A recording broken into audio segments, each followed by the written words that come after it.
Subir de escada ou de elevador? Ir à academia hoje ou deixar para amanhã? Caminhar até a faixa de segurança ou atravessar a rua no meio do quarteirão? São situações em que a preguiça aparece e interfere no cotidiano. A preguiça pode ser desde falta de disposição para fazer alguma coisa até uma espécie de aversão ao trabalho. Você é preguiçoso? Não? Então não perca o programa de hoje. Se liga, o Antenados está no ar.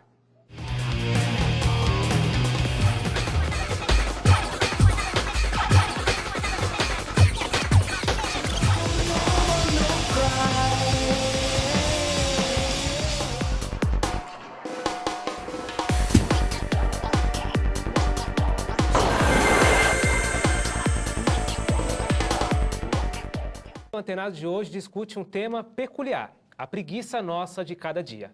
E para falar sobre esse tema tão comum na vida dos brasileiros, vamos falar aqui com o professor de Educação Física, Luiz Carlos de Oliveira. Seja muito bem-vindo, professor. Olá a todos.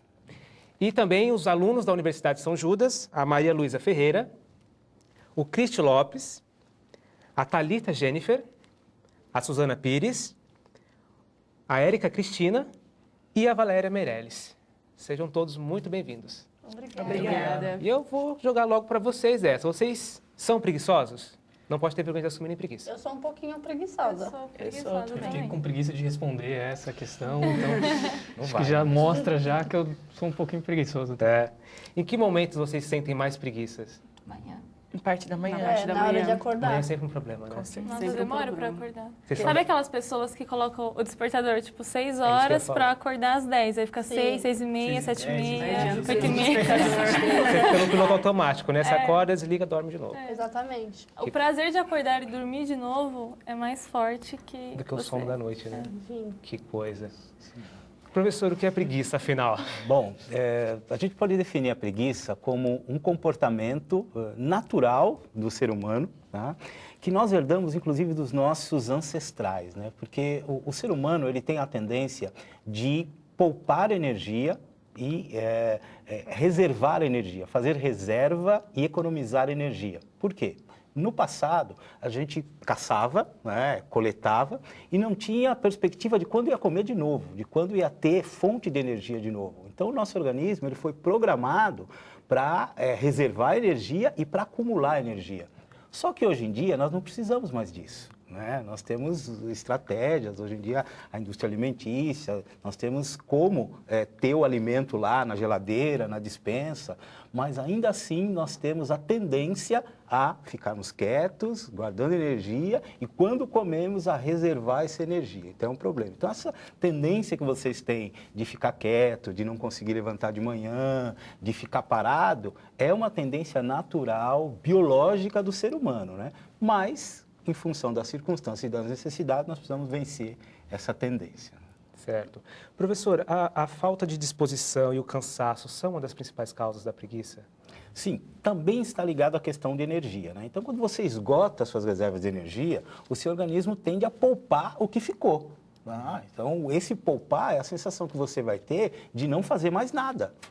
Você já gastou tudo que tinha e você precisa manter uma reserva energética, porque a gente chama de funções vitais do organismo, então você não vai gastar com mais nada. Então, a tendência do seu organismo é te acomodar, deixar você quieto, para que você possa, pelo menos, ter uma disponibilidade de energia para a manutenção das atividades vitais, né? O seu organismo precisa ficar funcionando, você precisa respirar, o seu processo digestório, o coração precisa bater, você precisa de energia para isso. Então, é melhor não andar, é melhor não correr, é melhor não fazer mais nada, se você já fez muita coisa.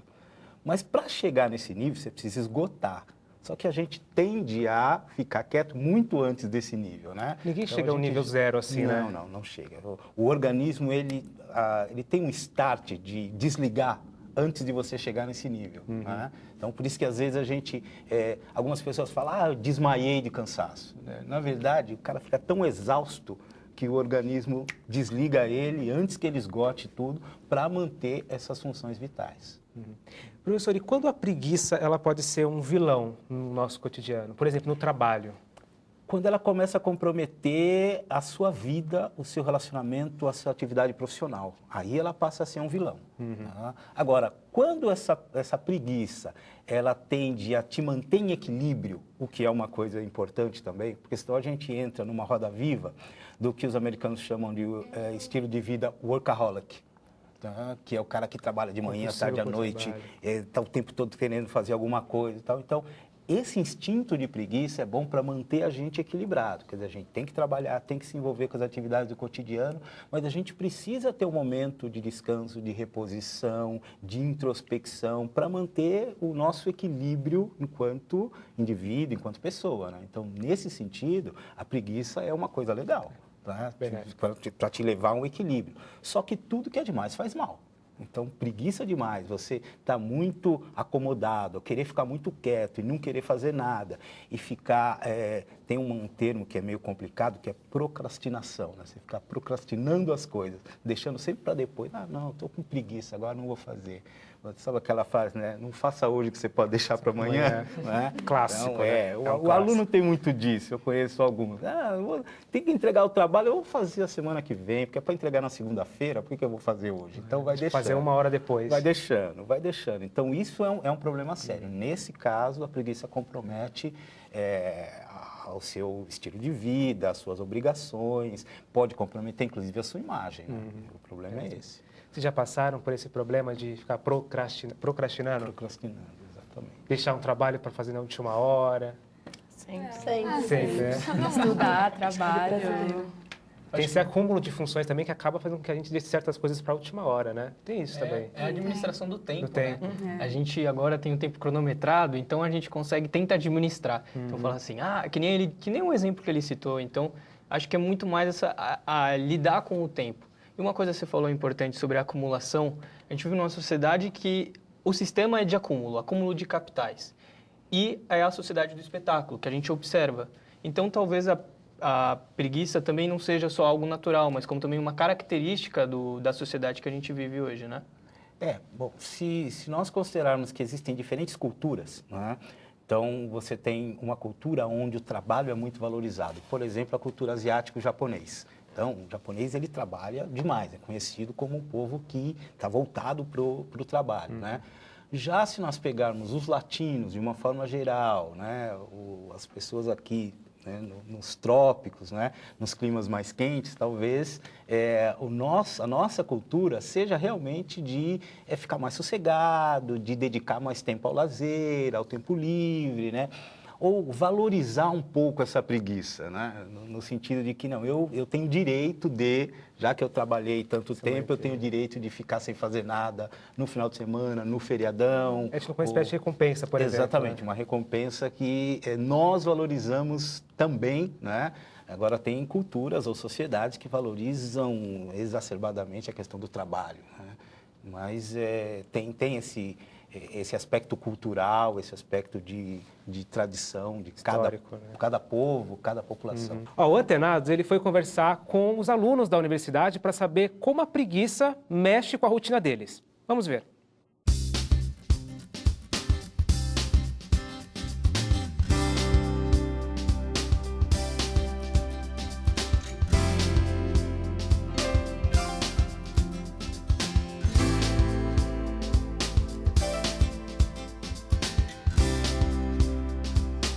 Você já deixou de fazer alguma coisa por preguiça? Deixou de estudar, deixou de trabalhar ou até já deixou de sair? Mas e quando isso atrapalha no dia a dia? Vamos descobrir com os universitários da São Judas qual é a relação deles com a preguiça. Eu me considero uma pessoa preguiçosa porque de vez em quando eu tenho um monte de coisa para fazer e não quero fazer nada. Quando eu tenho bastante coisas para fazer, eu sempre fico com preguiça de levantar da cama. Às vezes quando eu sou obrigado a fazer alguma coisa, aí eu fico bem preguiçoso. Interfere quando eu tenho que fazer alguma coisa e deixo de fazer por conta da preguiça. Geralmente são coisas importantes. A preguiça interfere no meu dia a dia, quando eu tenho que fazer alguma coisa, estudar, por exemplo, e eu não quero, eu não faço. Na maioria das vezes tomando café. É o modo que eu acho perfeito para combater a preguiça. Eu tento me animar, escutando música, comendo, que comer me anima pra caramba. porque é um pecado, afinal, também, né? Preguiça só vem para trazer coisas ruins, te atrapalha na sua vida. Eu acho que muitas vezes você merece um descanso, né? Pra mim, pelo menos, quando eu tenho preguiça de alguma coisa e tô na cama, eu penso direitinho nas coisas que eu preciso fazer, enumero tudo que eu preciso fazer para depois, na hora que eu levantar, conseguir fazer tudo. Olha aí, cada um com o seu método para poder se livrar da preguiça, né? Professor, 3 citaram ali, né? Que é estabelecer uma espécie de enumerar o que tem para fazer no outro dia, comer e tomar café. Café, principalmente. Café. Isso é um mito ou realmente ele desperta a mesma pessoa? O café ou qualquer bebida que tenha grande dose de cafeína, né? A cafeína é um estimulante do sistema nervoso central, então ele aumenta as ligações sinápticas, ou seja, você fica com o sistema nervoso mais ativo, as suas informações se comunicam com maior velocidade e isso te dá mais disposição para fazer as coisas. Então, café, Coca-Cola, todos os energéticos têm grande quantidade de cafeína, chocolate, né? Então são chocolate amargo, né? Não aquele chocolate ao leite e tal, mas o chocolate amargo que tem grande quantidade de cacau mesmo. Então são alimentos que dão essa maior disposição exatamente pela ativação do sistema nervoso, né? Então são algumas alternativas para quebrar a preguiça. Por quê? Porque ela vai mexer com aquela situação de cansaço, aquela situação de acomodação. Você fica ativo, você fica elétrico mesmo e isso faz com que você tenha mais disposição para fazer as coisas, né? Mas das citações que foi falado na reportagem, que eu achei interessante, é que vejam como a preguiça ela tem um aspecto cultural, inclusive dogmático, né? É um dos 7 pecados capitais, a preguiça, né? Então, ela é uma coisa condenável, né? É alguma coisa que, se você sente preguiça, você se sente culpado, né? Então, a gente tenta evitar se declarar preguiçoso e começa a arrumar uma série de justificativas. Às vezes é a preguiça mesmo, você não quer porque você quer ficar acomodado, mas você começa a dar justificativas, começa a arrumar motivos para ficar do jeito que está e para ficar postergando a realização de uma tarefa, de uma realização de uma ação qualquer, porque é pecado ser preguiçoso, né? Inclusive, preguiçoso é ofensa. Você quer chamar, seu preguiçoso. Você chama alguém de preguiçoso para realmente atacar esse alguém, né? Mas é uma tendência do ser humano. Falando até que ela citou sendo um pecado capital, tem até uma definição já pronta para a preguiça, né? Que é a definição de alguém que vive em estado de falta de capricho, de esmero, desleixo, morosidade, de causa orgânica ou psíquica, que a leva à inatividade acentuada. Nesse caso, essa inatividade, ela é psíquica ou ela é orgânica? Depende do momento, da ocasião ou do fator que determinou esse estado de preguiça, né? Então, se o indivíduo, por exemplo, está mal alimentado, se ele passou por algum acometimento de saúde, tá? Então esse indivíduo vai ter essa necessidade de uma maior acomodação, então isso é orgânico. Tá? Então ele não tem energia, ele está com uma condição biológica debilitada, por isso ele não se propõe a fazer nada. Agora, se ele estiver alimentado, se ele estiver em boas condições de saúde e ainda assim não quiser fazer nada, realmente é comportamental, é psicológico e aí ele é preguiçoso. Eu acho que a preguiça tem muito a ver também com personalidade, né? Algumas pessoas têm uma personalidade de estar sempre evitando fazer as coisas, sempre adiando, sempre procurando fazer o menos possível, né? Então, isso é um traço de personalidade do indivíduo, ser preguiçoso. Aí não é orgânico, é comportamental, portanto, psicológico. Certo, entendi. Bom, nós vamos continuar esse papo no segundo bloco, tá legal? Bom, Antenados vai para um rápido intervalo e na volta a gente continua falando sobre preguiça. Não sai daí. Na tradição cristã, a preguiça é um dos 7 pecados capitais. É definida como aversão ao trabalho e negligência. Este sentimento faz com que as pessoas desqualifiquem os problemas e a possibilidade de solução.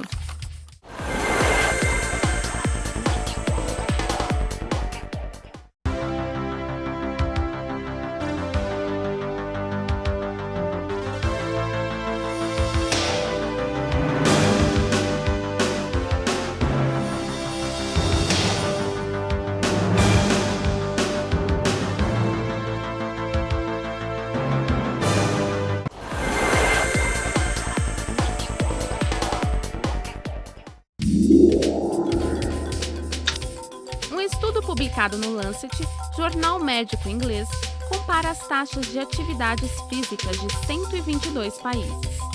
Os Estados Unidos não fazem jus à sua reputação de preguiçosos. 6 em cada 10 norte-americanos são ativos. Já Malta ganha a corrida como a nação mais preguiçosa, com 72% dos adultos se exercitando pouco. Muito bem, o Antenados está de volta e o tema de hoje é preguiça. Para conversar com a gente sobre esse assunto, aqui comigo, o professor de Educação Física, Luiz Carlos de Oliveira. Professor, queria até retomar um tema que a gente tratou no bloco anterior, que é se a preguiça ela é uma boa pausa na correria do cotidiano. Eu digo no sentido de despertar, por exemplo, nossa criatividade, nosso autoconhecimento. Ela pode ser utilizada de forma benéfica ou positivamente se nós utilizarmos essa preguiça, né, ou essa sensação de não querer fazer alguma coisa, exatamente para buscarmos o nosso equilíbrio interno, nosso equilíbrio tanto biológico, como você repor as energias, como o equilíbrio mental mesmo, né, fazer uma higiene mental, fazer alguma atividade do tipo contemplativa, ler um livro, escutar uma música, assistir um filme. Eu acho que essas atividades que são chamadas atividades sedentárias, né, que não devem dominar a maioria do nosso tempo no cotidiano, mas elas devem ser inseridas ao longo do dia exatamente para que a gente entre nesse equilíbrio, né? Trabalhar 16, 18 horas por dia não é algo positivo, né? Então você precisa, ao longo do dia, ou em determinados momentos, ter esse momento de preguiça mesmo, e não, agora eu vou dar um tempo para mim, vou fazer o que eu gosto, o que eu quero, e muito provavelmente esse o que eu gosto, o que eu quero, pode até ser não fazer nada. Entendi. Agora, referente aos sexos, por exemplo, existe esse mito de que a mulher ou o homem é mais preguiçoso que o outro?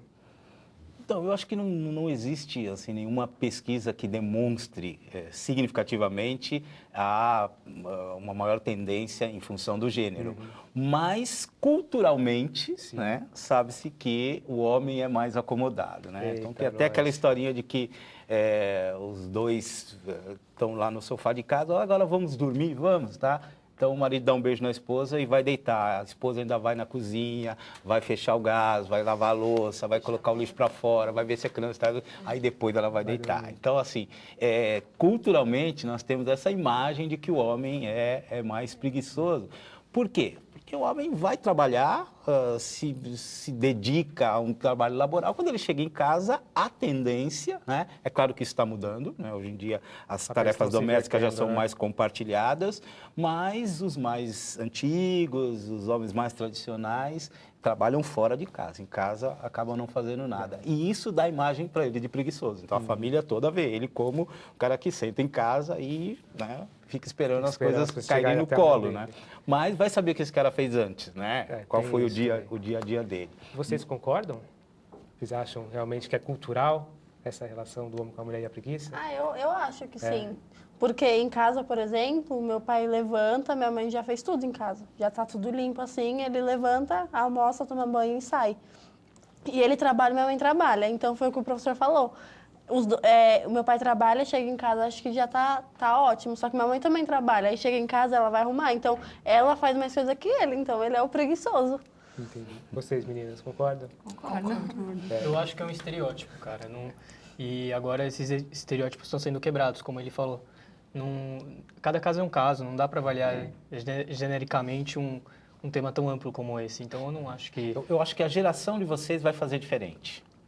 Até porque as mulheres já não vão mais admitir esse comportamento. Por exemplo, você, muito provavelmente, vai chegar com o seu marido e falar, olha, amigo, vamos... Aqui não, hein? Aqui não, eu também trabalhei o dia inteiro, pode levantar daí, vem me ajudar. Então, acho que tá se mudando esse comportamento, com certeza, até porque a mulher está se assumindo de forma diferente na sociedade. Então, ela não vai mais admitir esse tipo de comportamento preguiçoso do homem, não. Tá certo.